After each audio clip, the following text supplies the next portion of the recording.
നമുക്കിന്ന് നല്ലൊരു അയിലക്കറി വെക്കാം. ഇത് കണ്ടോ, നല്ല ഫ്രഷ് അയിലയാണ്. നമുക്കിത് എങ്ങനെയാണ് പുളിമുളക് വെക്കുന്നത്? പെട്ടെന്ന് നമ്മൾ പുളിമുളക് മീൻ കഴുകി നല്ല വെച്ചു.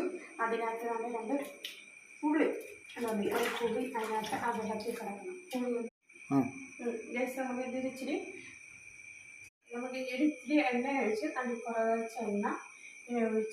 കുറച്ച് എണ്ണ ഒഴിച്ച് നല്ല കൊടുത്തു. ഇഞ്ചി വെളുത്തുള്ളിയും ചുമന്നുള്ളിയും നന്നായിട്ട് വാടി വരുന്ന സമയത്ത് അതിൻ്റെ അടുത്ത് ഈ തക്കാളി, ഈ പച്ചമുളക് അരി വെച്ചിരിക്കുന്ന പച്ചമുളകുണ്ട്. അതിനകത്ത് നമുക്ക് ഈ കഴുകി വെച്ചിരുന്ന നല്ല ഫ്രഷായിട്ട് കഴുകി വെച്ചിരുന്ന മീൻ അതിൻ്റെ വെള്ളം നല്ല തോർത്തിട്ട് നമുക്കിതിനകത്ത് റെഡിയായോ, അയിലക്കറി റെഡിയായോ നമുക്ക് നോക്കാം. നല്ല കണ്ടോ, നമ്മുടെ അയിലക്കറി റെഡി ആയിട്ടല്ല അതിങ്ങനെ വെന്ത് നല്ല സൂപ്പറായിട്ടുണ്ട്. എന്നിട്ട് നമുക്കിനി ഇത് ചോറിൻ്റെ കൂടെ കഴിക്കാം.